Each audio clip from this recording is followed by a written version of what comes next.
From the Detroit Free Press, I'm Brian Todd with today's voice briefing. It's Monday, February 23rd, 2026. For the Detroit Free Press, I'm Keith Matheny. A Southeast Michigan couple turned a shuttered former tavern in Huron County's Lake Township in the Thumb into a lavender farm, complete with beer and wine service and space for gatherings and entertainment. But township officials say Alicia Tatham and Mark Anderson's Driftwood Lavender Farm violates special zoning the township established for the parcel.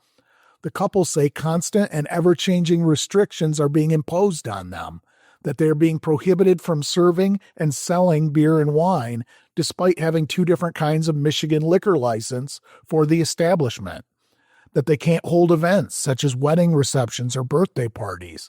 The township also seeks to prohibit the amount of items they can sell that aren't products from their land, such as wine glasses or T-shirts with the name of their farm. Lake Township officials say the small property has limitations and that the couple knew the restrictions before they went into this. Now Tatham and Anderson are suing Lake Township in federal district court, and their law firm last year won a $50 million settlement from Peninsula Township in Leelanau County for similar zoning restrictions on winery businesses there that were determined to be unconstitutional overreaches. Tatham and Anderson's lawsuit remains pending in federal district court. Hey there, everybody. This is Omari Sacco for the second Pistons beat writer for the Detroit Free Press. On this week's episode of our podcast, The Pistons Post, Bryce Simon and I recapped All-Star Weekend, previewed their difficult stretch of games coming out of break, and debated rotation changes through their final 29 games. Here's a quick snippet of our conversation. I think we're going to learn a lot about this team coming out of the All-Star break. Duren will be back after the Knicks matchup. Obviously, Isaiah Stewart will miss all of those games. Like you mentioned, hopefully Ron Holland will be back, but we're going to learn a lot about this team here moving forward. Yeah, we are. Very tough stretch, like you said. You get the Spurs, you get Cleveland, and you get OKC. You're playing two of the top four teams in the East and then the top two teams in the West multiple times. And for a chunk of those games, you're not going to have Isaiah Stewart. He's going to be out, obviously, this week in New York and Chicago, but then also against the Spurs, Thunder, and Cavs all at home next week. And then, the Magic next week, they're still a good team.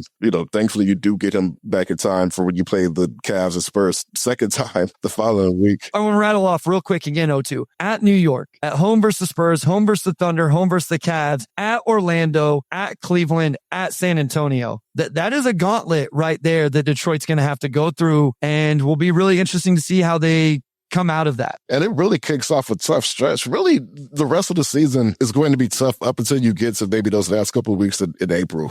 You can hear that full conversation in this week's episode of The Pistons Post, which is available wherever you listen to podcasts. And as always, you can find our latest coverage on freep.com/sports. Find more from the Detroit Free Press on freep.com. That's FREEP.com. Thanks for listening, and you'll hear more from us tomorrow.